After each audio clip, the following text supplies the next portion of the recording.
Ah, fun times. Fun times. Let's take a look at this, shall we?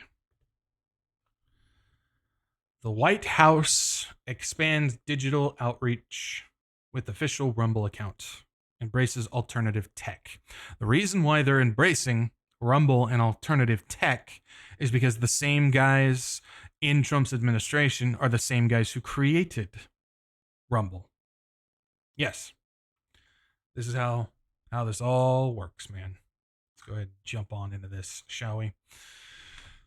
The White House is expanding its digital presence by launching an official account on Rumble, a video sharing platform that has positioned itself as a free speech alternative to YouTube. The account went live today, aligning with President Donald Trump's commitment to reach the American people where they are and provide unparalleled transparency and accountability in the government. So, this is a part of this new media that's going on. I've been talking about how the mainstream media is dead, and they did away with it. So we got mainstream media has been dead. They ran out their course. We've of course got the big thing that I already talked about, the USA situation with all the money going to the media. Well, that completely puts the heart or the dagger in the heart when it comes to mainstream media. But like I said, they've been building up this alternative media when it comes to influencers and podcasters and Twitter people and all this stuff. And you have platforms like Rumble, which of course, which was funded by Peter Thiel and JD Vance. They're part of that as well.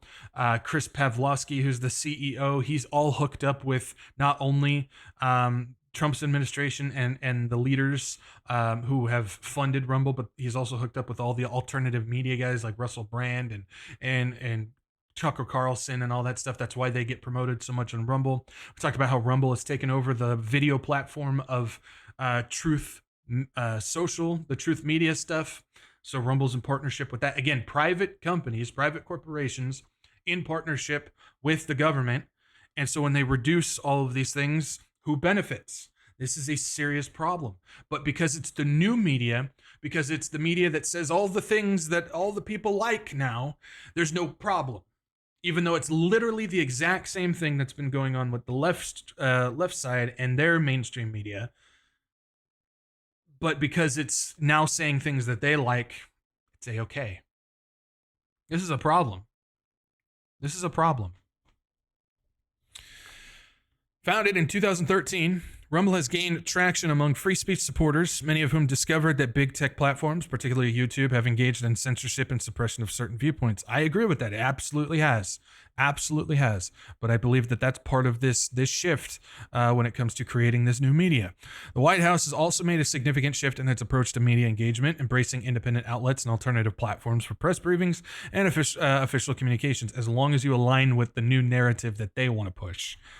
As long as you align with that. In contrast to past administrations that primarily relied on legacy media, Trump's second-term White House has welcomed a broader range of voices, ensuring that independent journalists, podcasters, and alternative media figures have direct access to government officials and critical information. You guys remember all of the media campaigns against Trump?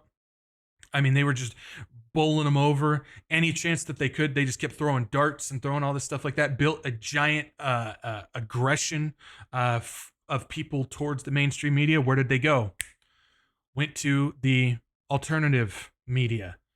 But the alternative media is funded, bought, and paid for by the alternative administration. And so now mainstream media raised up Donald Trump. The media raised up these new media people. And so now they can cut them down and move everybody to over this, thinking that it's trustworthy. The WEF Davos meeting of 2024, rebuilding trust. This is part of that campaign. This is the deception that's going on in front of us right now. It's just shifting. Nothing's going away. Nothing's changing. Just like the US aid thing, it didn't go away. It just merged. It just shifted. It transitioned. It's the same thing with what's going on with this. It's just merging. It's just shifting. It's just transitioning into the next state of what they need it to be. This is the exact same thing, and I've made this comparison before, and I'm going to make it again. It's the exact same thing Hitler and his team did when he took over. He came in and started shifting things. He started redefining what Christianity is. We talked about that on Saturday. He started taking away free speech when it comes to certain things that applied to his campaign. We talked about that on Saturday. He took over the media. He took over the culture. He started changing things. He started giving the illusion of fixing things when all he was doing was redefining it according to what they needed for that narrative, and people embraced it. It's literally identical to what is happening with this situation right now. It's the same play, the same playbook, and it's going on right in front of us. Unlike previous White House administration that largely catered to corporate press, the Trump administration has actively diversified its media reach. Independent outlets that were once sidelined in traditional press briefings are now being invited to ask questions and participate in White House events. This marks a departure from the long-standing dominance of establishment media, offering a more varied and representative press pool as long as you follow their narrative. Beyond traditional briefings, the administration has made extensive use of alternative platforms to reach the public directly. In addition to launching its Rumble account, the White House has expanded its presence on platforms such as X and True Social. Of course, True Social is Trump's tech program over there, and X is, of course, Elon Musk's program. Shocking, right? While leveraging podcasts and independent digital shows. While leveraging podcasts and independent digital shows to communicate policy positions and counter mainstream media narratives. Exactly what I've been saying. Meet the new media, same as the old media, just with a different narrative.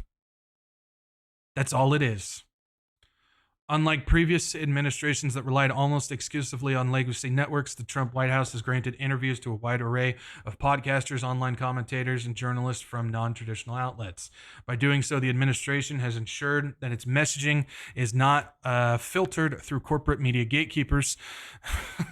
Okay. This strategy reflects Trump's longstanding view that mainstream networks often misrepresent his policies and statements, making alternative platforms a crucial tool for direct engagement with the American people. Longstanding view that mainstream media networks often misrepresented his policies and statements. Correct. But now we have the problem of all of these new podcasts and independent digital shows are now hiding the bad and promoting the good. So it's just the opposite. It's literally the duality situation that I've talked about when it comes to the mystery religion. You've got the dark and you've got the light.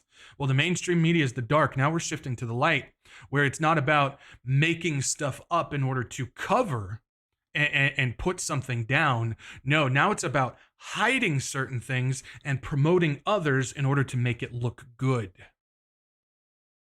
That's the light, as opposed to the dark. It's just shifting.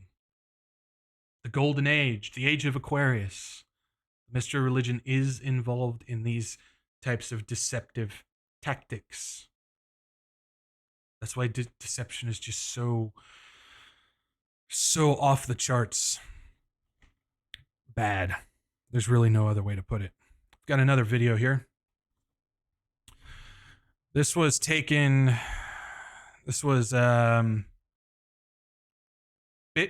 It was the Bitcoin 2024 in Nashville. This was that big event where Trump spoke at this event, and he was promoting the Bitcoin reserve and making America #1 crypto and all that stuff. This was in Nashville 2024. Well, we'll see here. This is a Rumble dinner with Chris Pavlovski. Let's take a look at some of the people that are at said dinner, shall we? We're at Bitcoin 2020. I got to actually pull up the screen. Give me 1 second here. There we go. Here we go. Oh, yeah, I'm sure you guys can already recognize that face, right? That's Chris on the left, and there's Russel Brand. We're at Bitcoin 2024, and this is the dinner that you want to be at. Look at this lineup over here. You know what I mean? Trump and Tucker Carlson. This Now, is the right dinner. Marxism. The reason that Marx is a genius, Don. Tucker, hear me out. It's one big club and you ain't in it.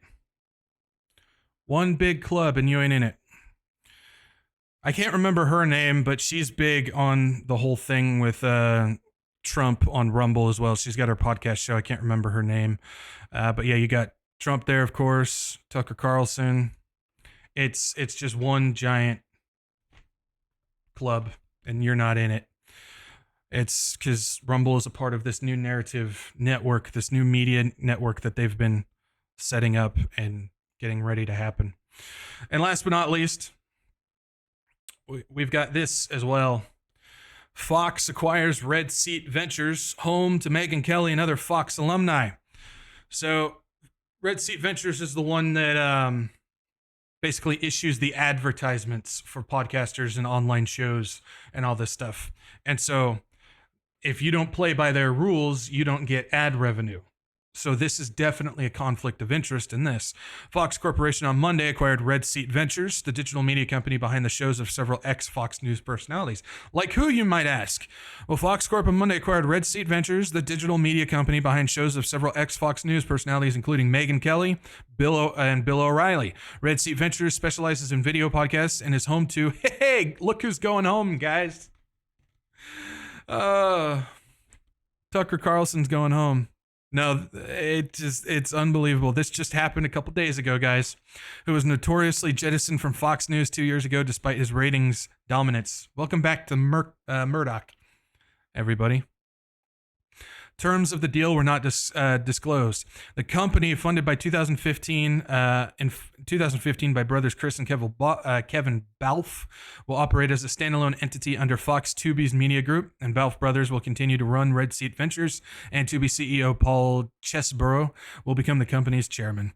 Beyond offering podcast production and editorial support to several popular podcasts, Red Seat Ventures helps clients with ad sales, subscription services, and marketing, among other services. It also runs live events like CrimeCon, which in 2024 had a number of big media names at its Nashville convention, including Chris Hansen and Nancy Grace, who are both clients of the Manhattan-based company. Meet the old, or meet the new media. Same as the old.